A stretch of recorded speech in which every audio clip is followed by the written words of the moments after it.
Yeah, let's do it. Because I'll tell you why, because I'm going to start video blogging. Oh yeah? Yeah, and I need a tripod to do it. Vlogger. Stu the top vlogger. Yeah. Insta story master. Insta story master.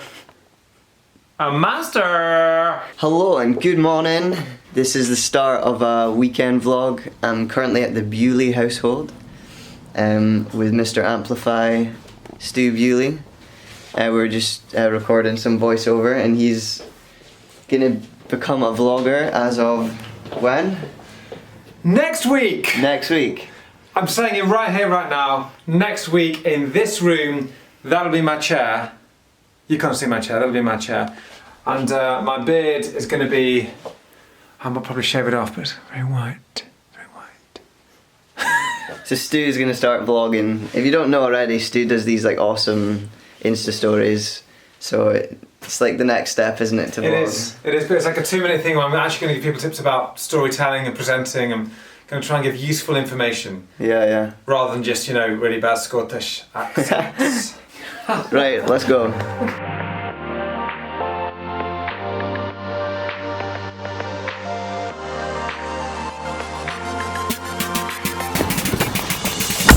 I'll just appreciate Stu's sunny G's. Sorry, I'm distracting you, right? No, I like it. They are. It's Liz. She gets me. She makes sure I look good.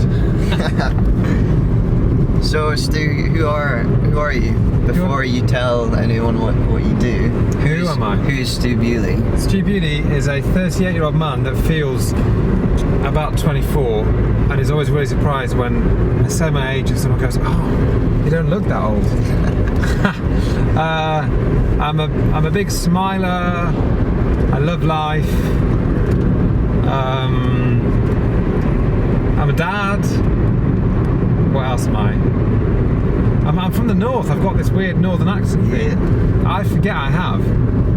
So what do you do? What do I do? So I run a company called Amplify, which is it's like a communications company. I help people to present like their pitches, their work, their products. I was an actor years ago. I'm describing this really badly. I was an actor years ago, and everything I learned from stage and screen, my friend said to me, "Can you please help me do some public speaking?" And I said no, and then I changed my mind and I gave her some tips and she was totally transformed. I thought, you know what, these skills are skills that everyone in business needs. I'm going to start a business. So awesome. That's Amplify. And now I get to travel the world. So I started off just asking my mates from my church to help me. Can I come in and coach the people that you work with? And amazingly, we've landed jobs with like Microsoft and Google. Wow. That is amazing. It's amazing. It's amazing travelling. And whether you're working with like a senior executive who's got, a really important presentation, or like a graduate who has no clue how to even present themselves in a meeting, it's the same thing. It's giving people the confidence to unlock their voice with very practical skills, but it also radically changes their life and how they view themselves. That's in a nutshell kind of what I do. And I never really meant to do it. And sometimes I think I'm just playing at it, really. I'm just playing at this business game. So it's the start of a new year. Have you got any goals or guidelines that you're playing by this year, or new things that you're doing that you weren't doing before? Business-wise, so I don't know who this is going out to, but I'm a Christian and I live my life with faith and prayer and trying to just be great at what I do and learn lots. And so that whole mixture means that this year I've just felt that for some bizarre reason I need to get a little bit more into video blogging and more kind of focus on what Instagram is about without going, it's really weird because with lots of words comes lots of vanity and lots of madness, but if you do what is right, then the right words can be the right platform to get your business out there and meet the audience you're meant to meet. So basically, I feel that video blogging and Instagram and stuff like that, I just need to do a little bit more of this year.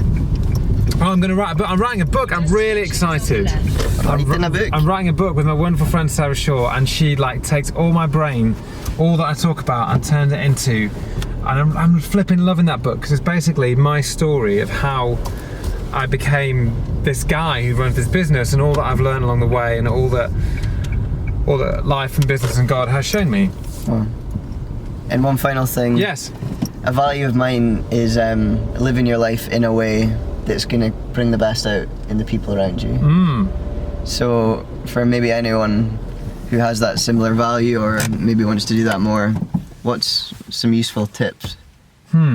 I think being fully present to I think being fully present to the people that you are with is crucial. So that means you've got to listen to them, and you've got to pay attention to them, and not have an agenda and think, oh, now it's my turn. And the more I am present to people, the more I can bring out the best in them. And it's incredibly rewarding and a really good discipline to have. That's my tip. Awesome. Thanks, Stu. Let's go. Let's go. So I'm now in Ashton Clinton in Aylesbury, I believe. I'm at my auntie's house. So basically last night I was in Chorleywood, and then came across to Watford to the Bewley household, and then I'm now in Ashton Clinton, Aylesbury, and then I'm going to be going to Biggleswade tomorrow. So each day I'm going more and more north this weekend, which is cool, on a little adventure. So basically this weekend I'm going to a church that's Stephen and Helen Anderson, a couple that do full-time ministry together. Basically they're the pastors at the church, and they've just invited me this weekend to be part of their services and do a little bit of the worship, which I'm really excited about. So yeah, and then I'll be spending the rest of the day just hanging out with my dad. My dad just happened to be in London this week for work, so I'm gonna get to hang out with him for a little bit. But yeah, today is just prepping and hanging out with my dad. Stu and my dad are just having a little coaching session, so I'm taking the opportunity just to prep a little bit.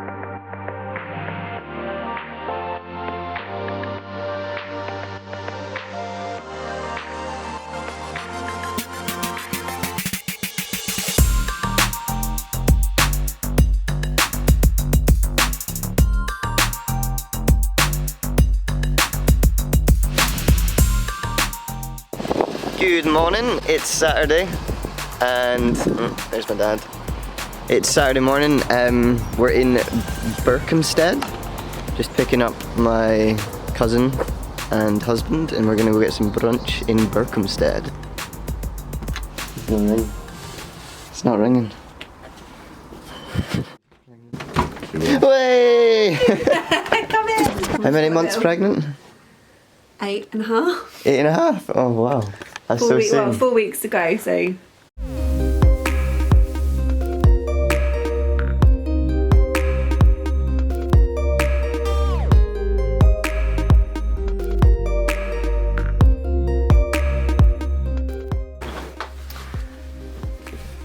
So I'm here, I've arrived at Stephen and Helen's in Biggleswade. Just been catching up with Stephen and Helen, but to have some dinner, and then just gonna chat about how things are gonna look for the service. Yeah, and I'll maybe do like a wee interview thing with them and just let you guys hear a bit about their heart and what they do and kind of the next steps for them. They're awesome people, they really inspire me. I've really learned a lot from them, and the first time I met them was 2 years ago when we were on a mission trip in Ukraine, and we were just kind of going around local churches in a place called Mukachevo in Ukraine. So that's really where I met them and got to know them, and we really connected and have stayed in touch ever since, and just been encouraging each other in life.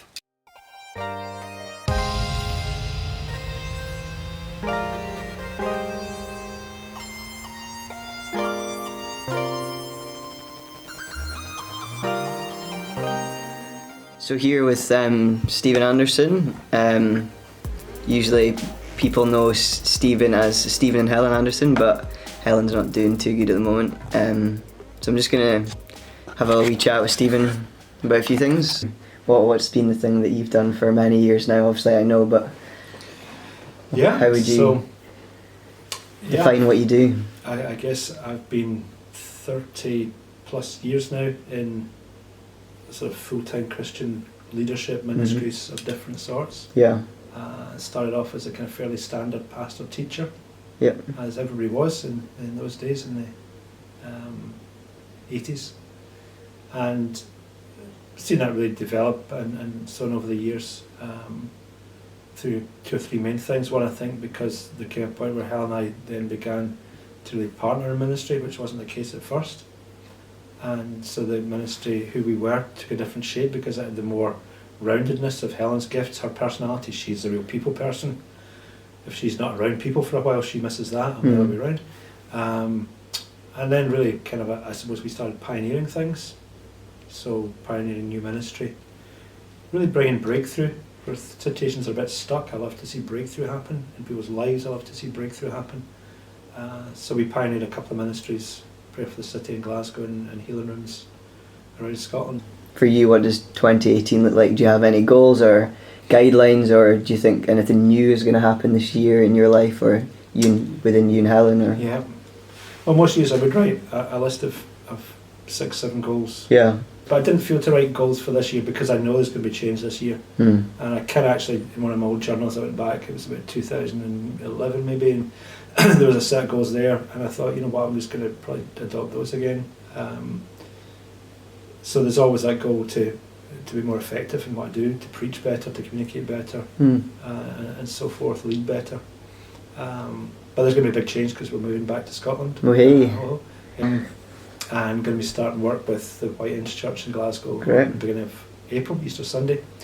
But Helen and I will do that kind of together. It should be kind of part-time for us both, and so we should both still have time for wider ministry around Scotland. So not really set a lot of goals because I'm not sure quite how that's going to look. One of my values is how can you live our lives in a way that's going to bring the best out in other people around us. So is there any like useful tips or things that you do that are effective in bringing the best out in other people and releasing people into better things? And yeah, I think people learn a lot by watching you, a lot by example. So I think as a leader and a teacher, preacher, it's really important you live consistent with that, and that folks see that. And it's one of the best things I hear sometimes from people is they say, "Oh, you're actually the real deal. You know, I actually see in you what you say," and that's how it should be. So I think folk learn a lot by watching and seeing. But I think keys for a lot of people, I think permission's a big thing. People just need to be given permission. And I suppose I've found permission over the years, found it hard at times because I didn't have people speaking that into my life. Yeah. But I really feel that's important to give people that permission. You can do this. And like you say, making it practical for people, because a lot of folk get this kind of, oh, I'd love to do this, or I see this kind of vision, but I don't know how to implement it. Yeah, try not to make it so vague for people. Yeah, giving folk just simple steps. Awesome. And an opportunity. Yeah, that's so good. Well, thanks for your time. You're welcome. I'm just packing up now and head back into London. Yeah, it's been a great weekend. I felt like more me, like I felt more myself this weekend for some reason. It's really strange. Just feel like something's unlocked, something's been released. Can't quite put my finger on it. Yeah, this weekend's been great, and it's been great hanging out with some amazing people and some amazing leaders, and getting to interview Stu and Stephen. So hopefully you guys can also learn something. I guess the theme of this video has been, drawing out the best in other people.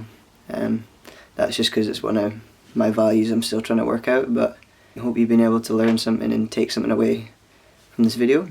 And yeah, hopefully see you guys soon in a future video. Thanks for watching.